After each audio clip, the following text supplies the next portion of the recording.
Peaceplease, written by Paul H. Sampson Jr. This is my first short story, and I hope you enjoy it. There are many tales about dragons, princesses, kings, and queens. There are great tales about adventure and adversity that swarm the pages of many books. This tale is unlike those of history. This tale is about the people of a tiny town and a giant who just so happens to cross paths in what would become quite the situation for both. In the small town of Peaceplease, the people spend their days in complete peace, always working together to provide each other with what they need to survive day after day. In Peaceplease, there are no kings or queens, just the mayor, who is really one in name only. Instead, on the third day of every month, the adults gather to discuss concerns that may have come up since the last meeting. Everything is calm, so the meeting usually turns into a big party, which goes on all day. Today was such a day, but a child came crashing through the door to the town hall before they can get started. Barely able to breathe, the child shouted, "A giant's eating all of our fish!" With great haste, the townsfolk hurried to the river to see with their own eyes if what the child said was true. Sure enough, a giant was catching and eating all of their fish. A panic swept over them, as they had no idea what to do. During these times, the people looked to one man to solve these issues. His name was Ned. He was not in charge of the town, but he was the one they went to whenever trouble came. He was kind, hardworking, thoughtful, and extremely open-minded.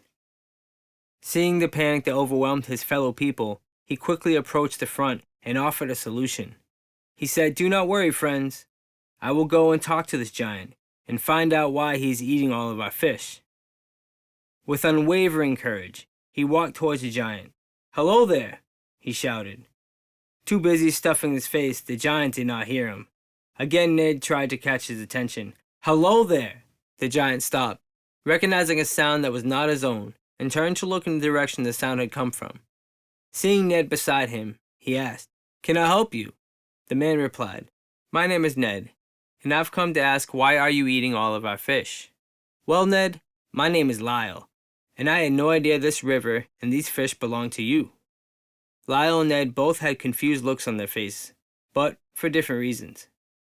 Lyle wasn't sure whether or not Ned was telling the truth, and Ned was not expecting a giant to be so calm and polite.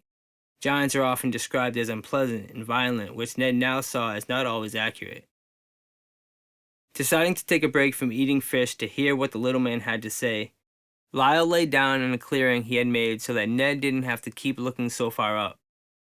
"Well, to be honest, these fish in this river belong not to me, but to the great town of Peaceplease where I am from."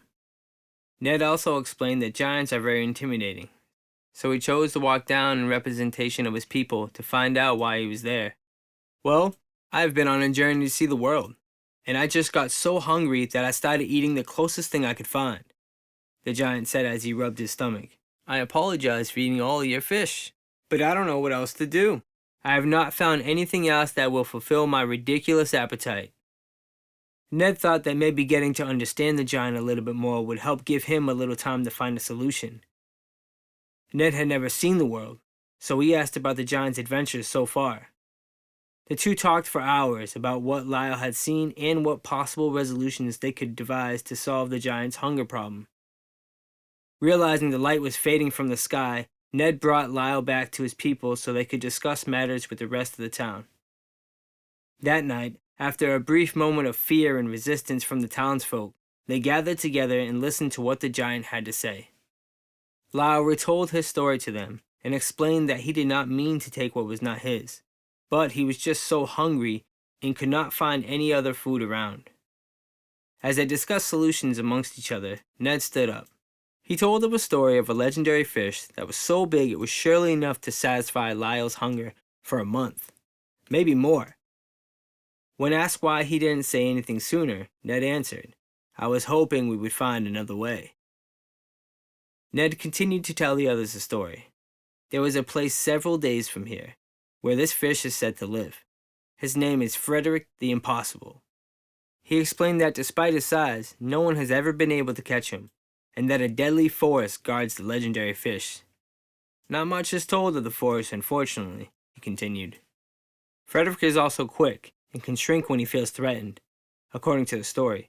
Ned said that he would help Lyle capture this fish, but would need help from fellow town members.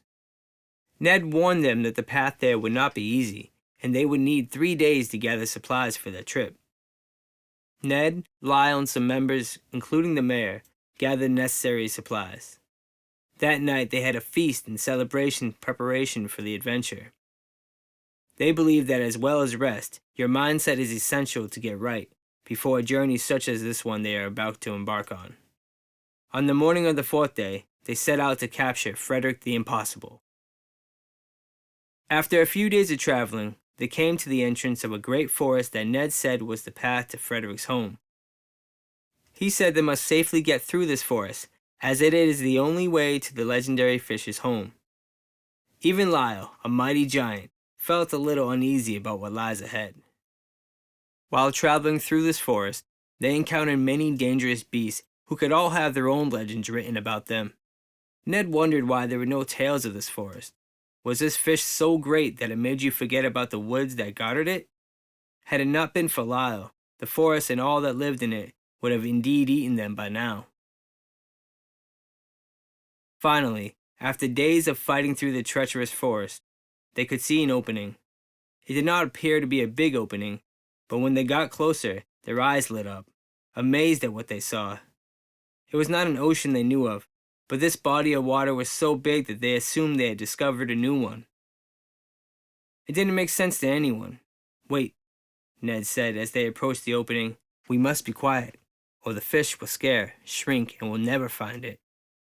They made camp that night, a good distance from Frederick's home. It was a well-deserved rest after such a long journey.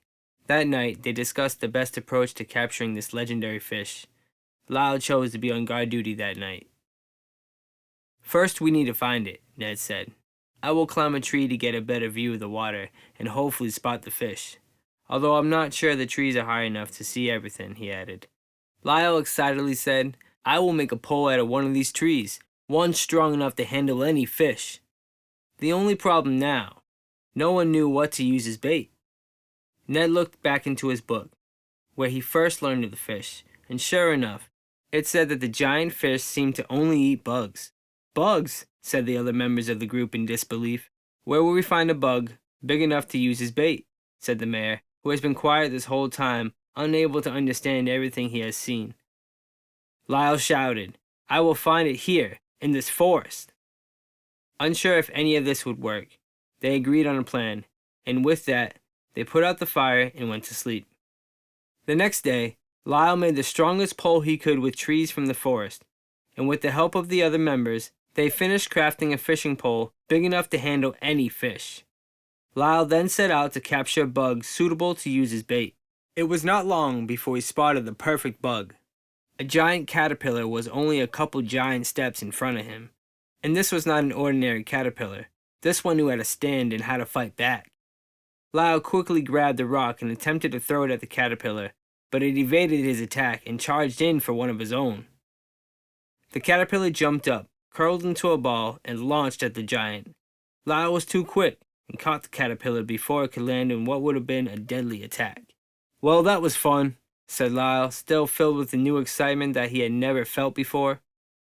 With bait in his hand, his bootlaces for string, he triumphantly walked back to the camp as everything was in place for them to attempt to catch the legendary fish, Frederick the Impossible. Ned climbed to the top of the tallest tree, close to the water, and Ned began his search for Frederick. Lyle cast his pole as far as he could into the water that seemed to have no end. Lyle didn't know that his biggest enemy would be patience. He was starving, too. Hours went by without any movement in the water at all. Ned wondered if the fish had spotted them and shrunk to hide until they gave up. Refusing to believe that, he kept looking. The tree he was on was so high up that he could see much of the water, but feared that maybe it wasn't enough. Then, just as soon as he had that thought, Lyle's pole had a bite. Lyle yanked that rod back as hard as possible and immediately knew he had hooked him. Their patience would have paid off, but the fight was not over. Back and forth they fought. 2 days went by, and the giant's hands showed how hard the battle was. Then the fish, who also grew tired from the battle, gave up. Lyle was relieved the fight was over. He pulled Frederick close to where he was standing. Frederick asked Lyle, "Why do you want to catch me so badly, Giant?" Lyle replied, "I have been traveling for many days and cannot find anything to fill my giant stomach." "Is that all?" asked Frederick. "Why don't you stay here and live in the forest with me? Be my personal bodyguard, and you can fill your stomach with countless animals and plants that live in it." The giant never thought about that option, as he was sold on the thought of catching Frederick instead of living with him. "I only have one rule. You must only hunt that which you will eat," demanded Frederick. "Deal," said Lyle. "Let me tell my fellow companions of my decision." After getting Ned down from the tree and telling everyone his decision, he helped them get what supplies they would need for the trip back, and ensured they got back out of the forest safely. So Ned, the mayor, and everyone else traveled home to inform the others what had happened. Everyone was happy, and the journey was not a waste. Now, every year, Lyle visits them on that day. Sometimes Frederick comes too, small and in a fishbowl, of course. They have parties and tell all kinds of stories. Of course, there is always a feast because Lyle is always hungry. The lesson here is that such a conflict could have gone terribly. It was met with understanding and a peaceful solution instead. Lyle could have just taken the fish and destroyed the town. The people of Peaceplease could have not have been so peaceful. They chose to work together, and in the end, they gained new friends they could trust. You can do more as a team than you can alone. It pays to be calm during stress, frustration, and anger. Learning to work out solutions with peace and love will always be the more beneficial path. Thank you for listening to my first short story, and I hope you enjoyed it.